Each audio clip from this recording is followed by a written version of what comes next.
Hola, soy Mar y55 y Fication y hoy contaré un creepypasta, una leyenda urbana que saqué de internet. Bueno, disfrútenla. La maldición de Carmen Winstead.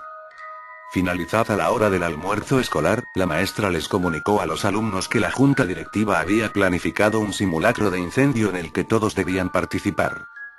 Poco después sonó la alarma y los alumnos salieron para reunirse en el patio. Era un día caluroso, con el cielo despejado y un sol que hacía arder la piel, llenando las frentes de los estudiantes con pequeñas gotas de sudor. La maestra comenzó a leer la lista de nombres.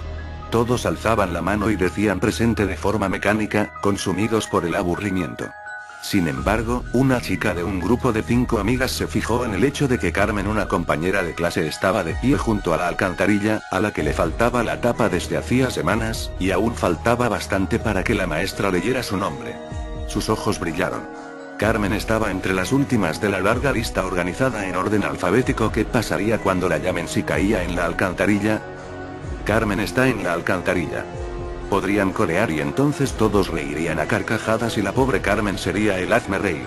Quién sabe, incluso podrían terminar por bautizarla como la chica de la alcantarilla.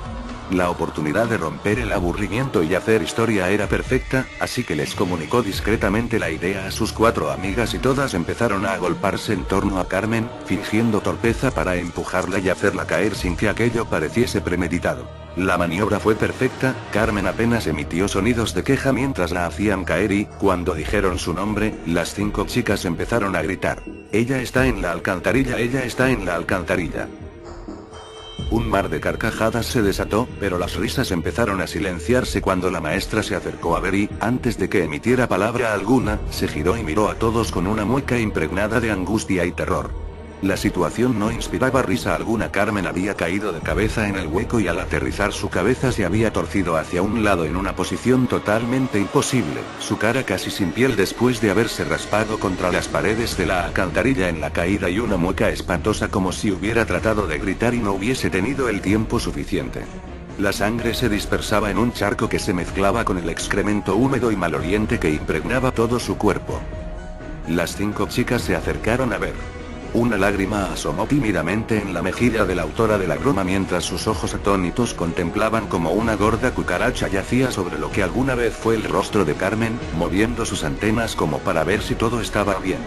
Pero nada estaba bien, y ella y cada una de sus amigas se sintieron como uno de esos repulsivos insectos cuando la policía vino y determinó que Carmen tenía el cuello roto y estaba muerta.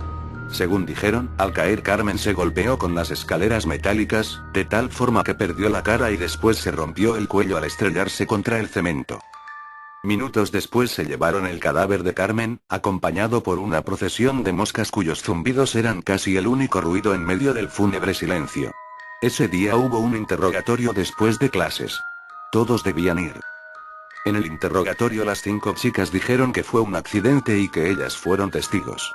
La policía les creyó y el caso de Carmen Winstead se cerró, pero algo aún más siniestro había comenzado. Meses después, compañeros de clase de la fallecida Carmen empezaron a recibir correos electrónicos que se titulaban "La empujaron" y afirmaban que a Carmen la habían empujado, que su muerte no era un accidente.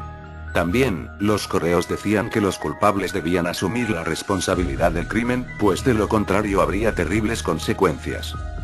La mayoría pensó que los correos eran una farsa elaborada por alguien que quería divertirse causando temor, pero otros no estaban tan seguros. Transcurridos unos pocos días tras la cadena de correos, la chica que ideó el plan para ridiculizar a Carmen estaba bañándose cuando de pronto oyó una extraña risa. Cerró el grifo para oír mejor. La risa parecía venir del interior de la ducha. ¿Acaso se estaba volviendo loca? Aterrada, se secó rápidamente, se vistió, se despidió de su madre nerviosamente y se fue a dormir más temprano que de costumbre. 5 horas después su madre se despertó al oír un portazo en la puerta de entrada. Su hija no estaba en la habitación ni en lugar alguno de la casa. Llamó a la policía, pero los agentes poco podían hacer al respecto, ya que no se podía interponer una denuncia en personas desaparecidas hasta que transcurrieran 48 horas, aún así prometieron a la desconsolada madre patrullar las calles cercanas para buscar a su hija. La búsqueda de familiares y amigos tampoco tuvo éxito y la chica no apareció aquella noche. La mañana siguiente, mientras el conserje del colegio limpiaba las hojas secas del patio, se encontró que la tapa de la alcantarilla que habían vuelto a colocar después de producirse la trágica muerte de Carmen, había sido levantada y apartada a un lado. Al asomarse descubrió algo realmente escalofriante. Parece que la chica desaparecida la había retirado antes de lanzarse de cabeza por el conducto y se encontraba en el fondo con el cuello roto y la cara destruida, borrada por los golpes que se había dado al caer y golpearse con las escaleras metálicas de las cloacas. Una muerte idéntica a la que sufrió Carmen. El mismo destino les esperaba a las otras 4 culpables de la muerte de Carmen. Tras la muerte de las 2 primeras, un equipo del ayuntamiento soldó la alcantarilla para que nadie más pudiera abrirla. Sin embargo, eso no pareció impedir a la tercera víctima arrancarla del suelo, algo que requería una fuerza sobrehumana. Por supuesto, esa fue la gota que colmó el vaso y se decidió colocar vigilancia a las 24 horas del día en ese peligroso punto de encuentro para suicidas. Las 2 víctimas restantes murieron de la misma forma, pero el espíritu de Carmen en esta ocasión las guió hasta alcantarillas cercanas a sus domicilios. La vigilancia podría frustrar sus planes. Una por una cayeron en las alcantarillas, perdiendo el rostro y rompiéndose el cuello. Todas se habían quedado dormidas antes de su trágica muerte. En ese momento, cuando se encontraban más vulnerables, Carmen aprovechaba para poseer sus cuerpos y guiarlas como si se tratara de un caso de sonambulismo hacia una muerte tan cruel como la que ella había sufrido. Un destino cruel porque podían sentir todo lo que ocurría pero no tenían control sobre su cuerpo. Pero la cadena de muertes no se detuvo ahí, ya que posteriormente otros compañeros de clase de Carmen también fueron encontrados muertos en distintas alcantarillas, con el cuello roto y el rostro anulado. Ellos y ellas también se habían dormido antes de aparecer muertos. Resultaba muy inquietante pensar que todos esos otros compañeros muertos no habían creído en los correos electrónicos que afirmaban que Carmen fue empujada. ¿Acaso el espíritu de Carmen se estaba vengando? ¿Podría eso explicar muertes tan extrañas en las que no se entendía cómo diablos los cuerpos habían ido a parar a la alcantarilla sin que nadie advirtiese con claridad el rumbo que las víctimas tomaban antes de ser asesinadas? El espíritu de Carmen Winstead andaba suelto y, quien no creyese que ella fue empujada, corría el riesgo de ser castigado con una muerte semejante a la de Carmen, muerte que caería sobre él o ella durante las horas de sueño, con un sigilo que solo se rompería al caer por la alcantarilla.